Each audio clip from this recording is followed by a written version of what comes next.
Appetite can be caused by sight, by smelling something. Let's say you aren't really hungry and you walk downstairs and you smell the Chick-fil-A French fries. Okay, you hadn't been hungry until you smelled that, and now you feel like you're hungry. Okay, that's really appetite. Okay, and a lot of people confuse the two because we've got food everywhere and we've got it constantly around us. Okay, two other terms, satiation and satiety. Satiation is our body telling us we've had enough. Okay, and a lot of times it's hard to sense that cue. A lot of times we feel like we need to finish our plate, or we need to eat the whole value meal since we bought it. And so a lot of people have trouble listening to that cue and actually stopping eating. And then satiety is the signal, like let's say you eat a big meal and then you're not hungry, you don't even really think about food for the next few hours. That's because you have satiety. Okay? You don't need to eat again for a while. And it goes in a big kind of circle. So physiological changes, you have an empty stomach, the stomach starts contracting, there's an absence of nutrients in the small intestines, you have GI hormones that are saying, hey, it's been a while since we've eaten. But then also this can be combined with thoughts about food, sight, smells, that kind of thing. So you have hunger, so you're going to start looking for food or looking for a meal. Thoughts, sight, smells, taste, availability, that all goes into it. You find a meal, you eat. Lots of things affect how much you eat. Social aspects, the presence of others. Sometimes you eat a lot more when you're around people because you aren't really paying attention to what you're eating. Other times you may eat less because you're so busy talking. Elderly individuals usually have a hard time getting enough calories in them. And so one of the things that they recommend doing is feeding them in a group setting. Because when they socialize, they tend to eat more. So they have better nutrient intakes when they eat together. You may eat because of the time of day. You may eat, how much you eat may depend on the availability, how much you have. If it's a favorite food, if it's a holiday, like it's Christmas, you may eat a lot more. Okay? But anyway, you stop eating and you have satiation. And digestion starts. And you have satiety for several hours usually. Okay? So everything's digested, nutrients are absorbed, your body's using the nutrients and the ATP however it needs it, and then the cycle starts back over.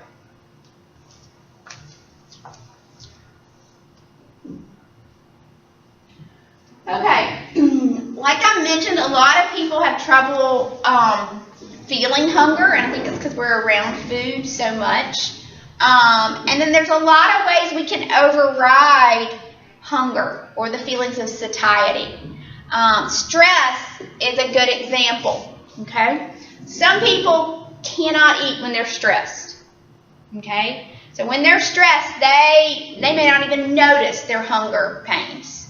Okay, that stress, emotion, and those hormones that are going along with it just override it. Okay, now then there's the opposite. Some people, when they're stressed, they eat. Okay, doesn't matter if they're hungry or not. If they're satisfied, they eat. It helps them cope. Okay, so you can definitely override the feelings of hunger and satiety. A lot of us eat because of the time of day. We may leave this class and maybe getting near 12 o'clock, and so whether we're really hungry or not, we may get something to eat, right? Because we've been groomed to think we need to eat at these certain times a day. And what you eat is going to have to do with what's around you, what's available, what you smell, what you see, that type of thing. I tell people that babies really listen to their bodies the best. Okay, because a newborn baby, what does a baby do if they're hungry? Cries. Give them a bottle, or give them some milk, and they stop crying. And they stop when they feel satiety, right? Okay, so that's essentially what we're supposed to do. But as we get older, or as we grow, and we're taught, okay, you need to eat 3 times a day, and you've got all these distractions around you, you stop paying attention to those signals, okay, like a baby would. And you stop eating just when you're hungry, and you stop being aware when you're satisfied so that you can stop eating. Let's see.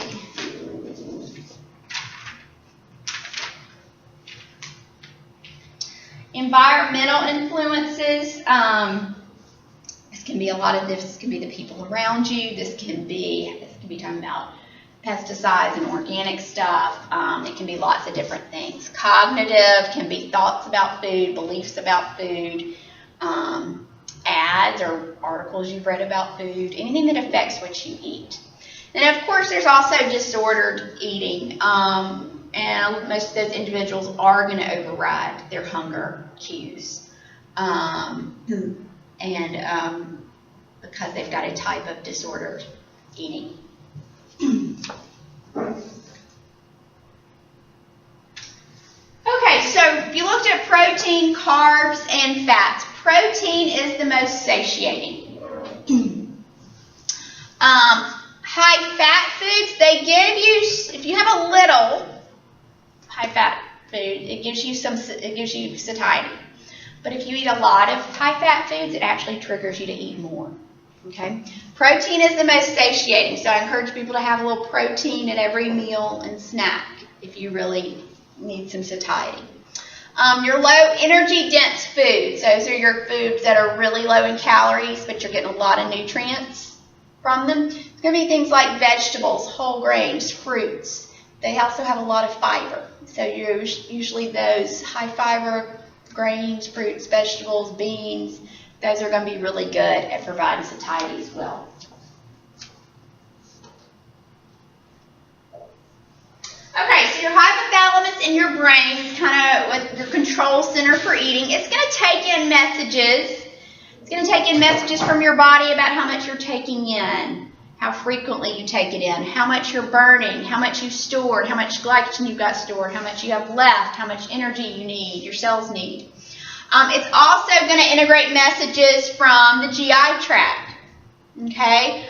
Nerve signals from the stomach saying, hey, it's empty. My stomach's contracting and it's empty. You need something. It's going to look at energy balance.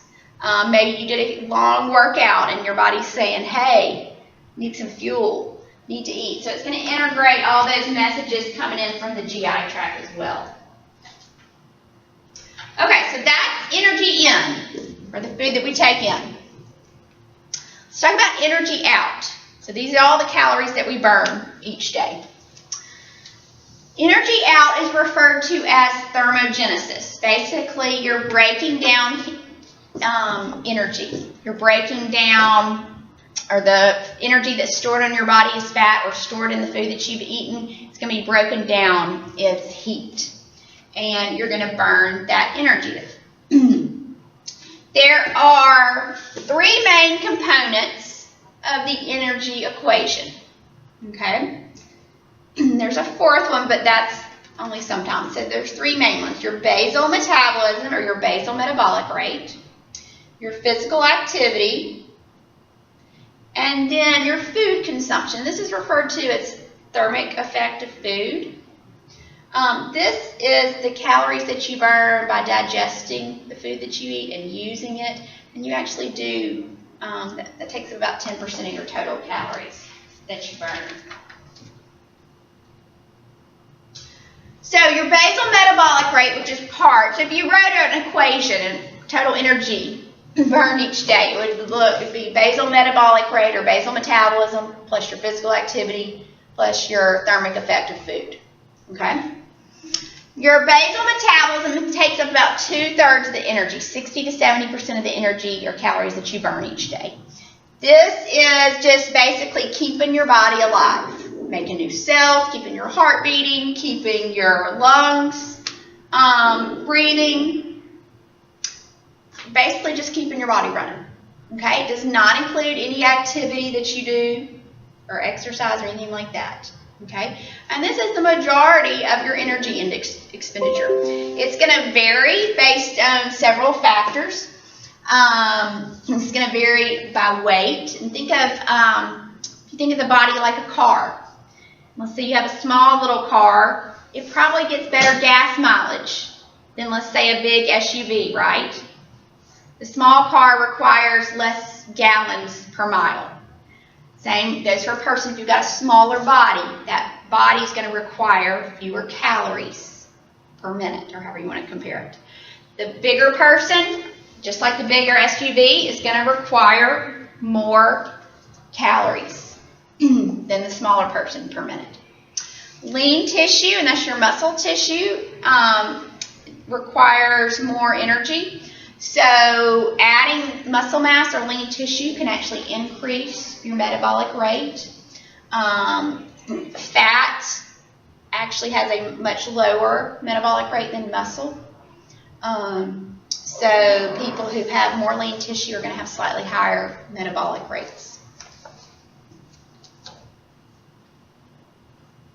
Here's a few other things that affect BMR, or basal metabolic rate. Age. You start after about the age of 30, your metabolic rate will start to slow a little bit every decade, about 2 to 3% every decade. Height, the taller you are, the bigger you are. And so typically, taller people have higher metabolic rates. Growth, anytime you're going through a period of growth, whether it's a child, a teenager, an infant, a pregnant woman, your metabolic rate's going to go up because you're building something. You need energy. Extra energy. Body composition, typically males have a higher metabolic rate. And this is because males naturally have more muscle mass or lean body mass. And women naturally have more fat mass for reproduction. Fever raises it slightly. Stress can raise it. Environmental temperature. Extreme heat, extreme cold can raise your basal metabolic rate. Fasting or starvation or not taking in enough calories lowers it.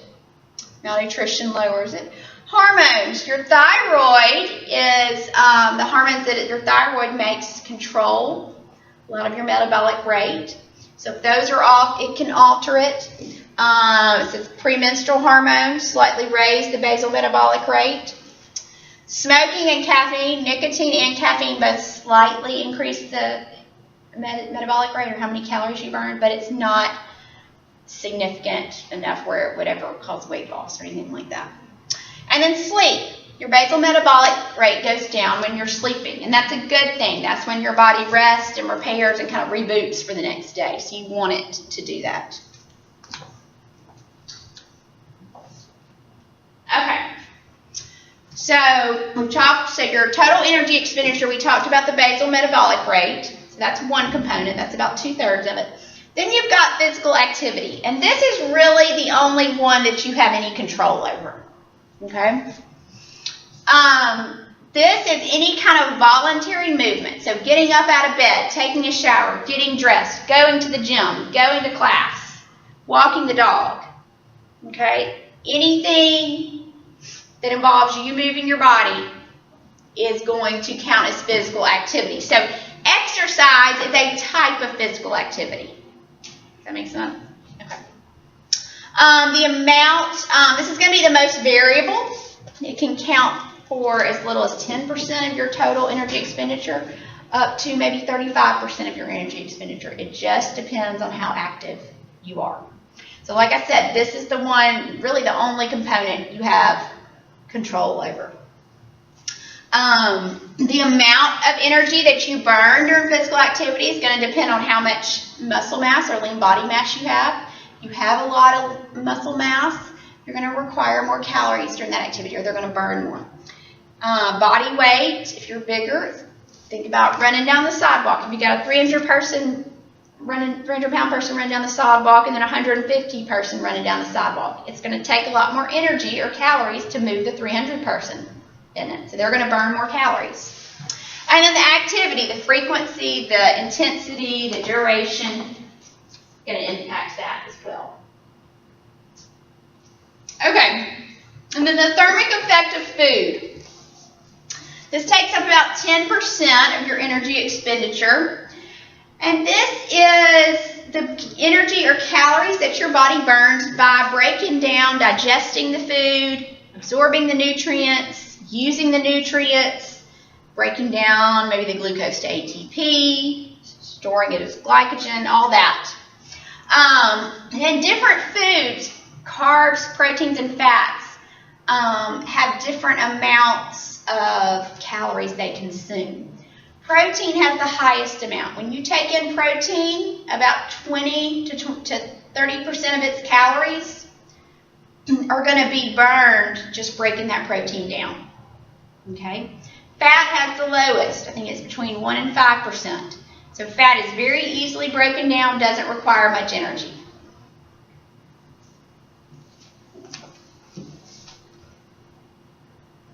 Okay, this is one that you may have from time to time. This last component is adaptive thermogenesis. So if you have any kind of extreme situation, let's say you have surgery and you're recovering from that. You go camping and you're in extreme coldness for 24 hours. Or just something unusual to your body that would make it have to adapt temporarily. It can increase your energy needs. Okay? So this only applies to certain situations. Okay, so like I mentioned, the largest component is the basal metabolic rate. We don't have much control over that at all. Okay?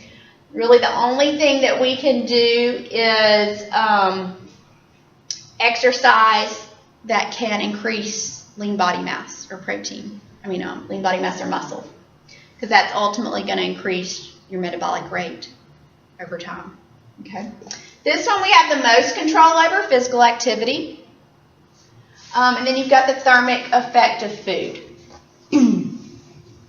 So something interesting somebody pointed out to me, we control 100% of what we take in, the calories we take in, but we really only control a third to a half at most of what we burn. Okay?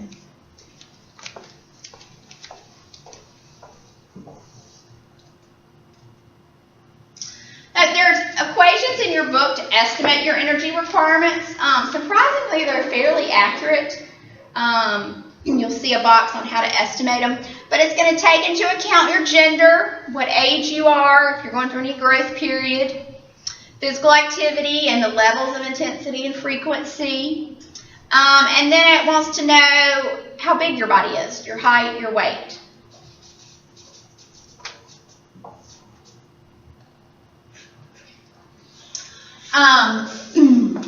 They talk a little bit about ideal body weight, and I think we've gotten really bad about looking at someone and assessing whether someone's healthy or not based on how they look and what we think is ideal. And if someone looks good, then we assume they're healthy. But that is not really the case. And you'll see kind of as we look at some of these weight and heights and body mass indexes, that's not really the case.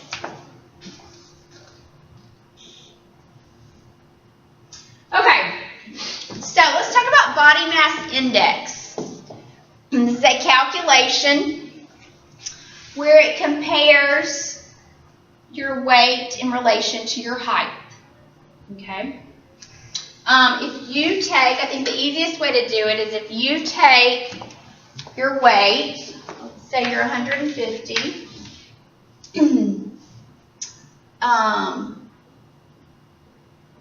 divide by your height, then you want to do inches. So let's say you're 5'5". So that'd be 65 inches.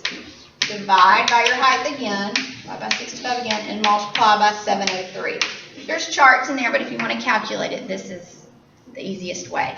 Okay? Now, researchers, doctors, the medical community really like BMI because then you get a number, and there's no percentage or anything, it's just a number on an index where you can classify people. And based on research, they have determined that if you have a BMI of 18.5 to 24.9, that is you're at a healthy body weight. And the reason why they say that is because in research, this has shown that you are at low risk for heart disease, heart attack, high blood pressure, type 2 diabetes, metabolic syndrome, any of those chronic diseases that are caused by excess weight. Okay? 25 to 29.9 is considered overweight. Okay? And these people can still be healthy. You may be at a moderate risk for disease. Okay? And 30 and over is considered obese. And those individuals are at high risk for heart disease, high blood pressure, type 2 diabetes, metabolic syndrome.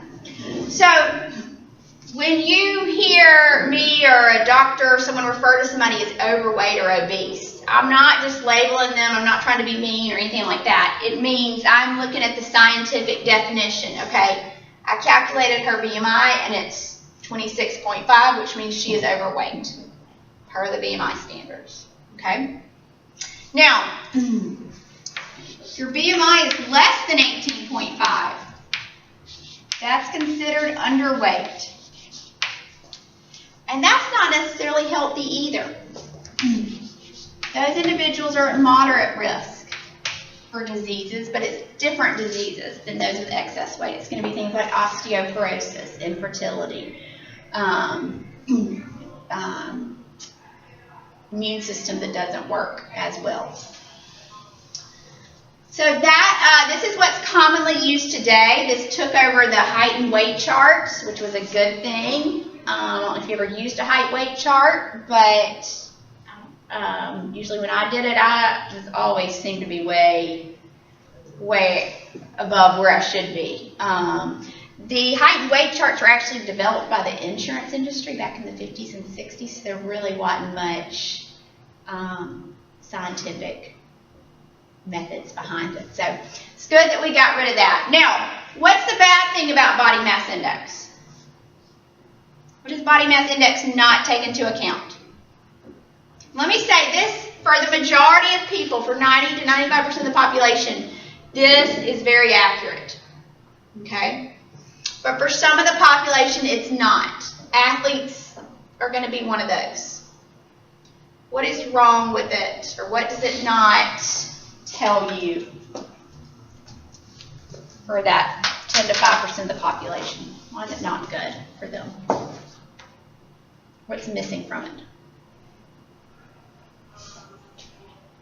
Would it be like with something like the athletes, or they'll be big but not fat, you know? Right, okay. So athletes, exactly. Athletes are going to have a lot more lean body mass. Lean body mass is going to weigh more than fat. Okay? So they're going to have a higher weight, but it's not because they have excess weight. But you calculate it through this, and it may make them appear overweight or obese, when they may be really lean and have a very low percentage of fat on their body. So for a few individuals, particularly like your athletes that have a lot of muscle, this is not the most accurate because it does not look at body composition. Now for the average American, you know, maybe goes to the gym a couple of times a week, that kind of thing, this is very accurate. And here's a chart that you can use. You just find your height and scroll over until you find your weight. And this is kind of interesting. It kind of shows you what people look like. So there's not much, as you go from one to another, there's not that much difference. It shows you how they gradually change as the BMI goes up.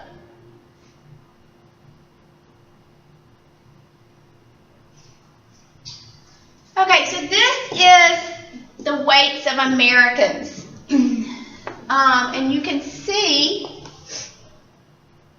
about 2/3 of the country are either overweight or obese. Only about 1/4 is at a healthy weight, which is kind of scary. You look at about 65 to 75% of the country's overweight or obese. You've got a chunk that's has extreme obesity, a few that are underweight. But that shows you right there that there's a obesity crisis. Now, anybody ever have their body fat measured? Okay. Maybe you work out a lot and you have a lot of muscle mass. So stepping on the scale isn't a good indicator of how healthy you are. Taking your BMI isn't a good indicator of how healthy you are. Okay? So in that particular instance, you may want to try to measure your body composition, or at least your body fat percentage.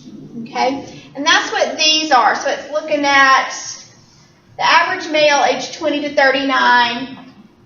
You want 18 to 21% of their body to be fat.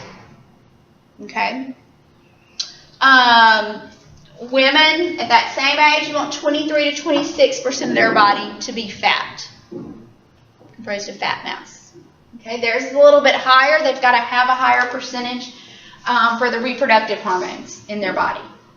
So this isn't used as much as it used to be, but you can measure your body fat. Go by this. Athletes are going to be lower than these ideal recommendations. And some people are going to need less body fat. Athletes usually want to get their body fat down so they're lighter, faster, more agile. There are going to be some groups of people who need a little more body fat. If you live in Alaska or live up in a very cold climate, you need a little more body fat for warmth, just for survival, to keep you warm. There are two types or two places where you store fat.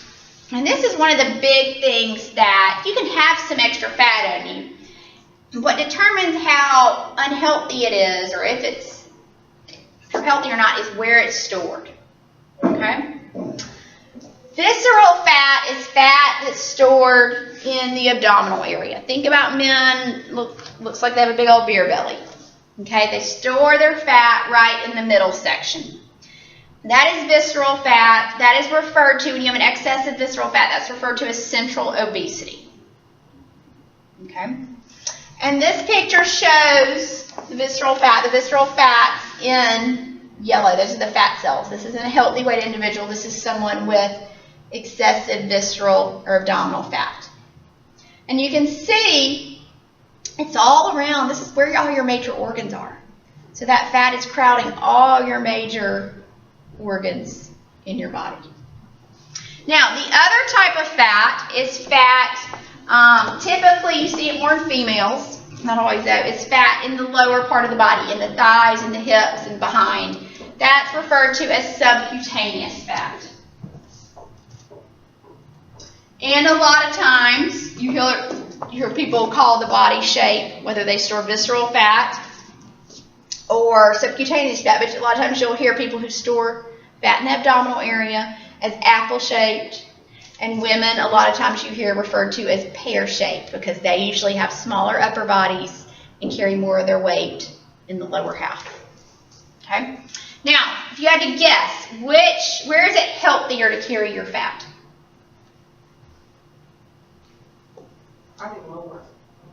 I would say lower. Subcutaneous fat is a lot healthier. In fact, it's not related, not associated with chronic diseases like heart disease and type 2 diabetes. The abdominal fat is. You're at much higher risk for type 2 diabetes, heart disease, metabolic syndrome. Okay, there's one other way that you can assess, and we'll wrap up in just a sec, body fat, or to see how much visceral abdominal fat you have. And it sounds almost too simple to be accurate, but it really is a good indicator. If you just want a quick measure to see if people have, or someone has too much abdominal fat, get a tape measure and measure the circumference of their abdominal area. Women, you want it to be less than 35. If it's 35, or if it's over 35, that's a sign you've got too much visceral fat or central obesity. Men, you want it 40 or under. Okay, I'll go ahead and pause there. Covers most of the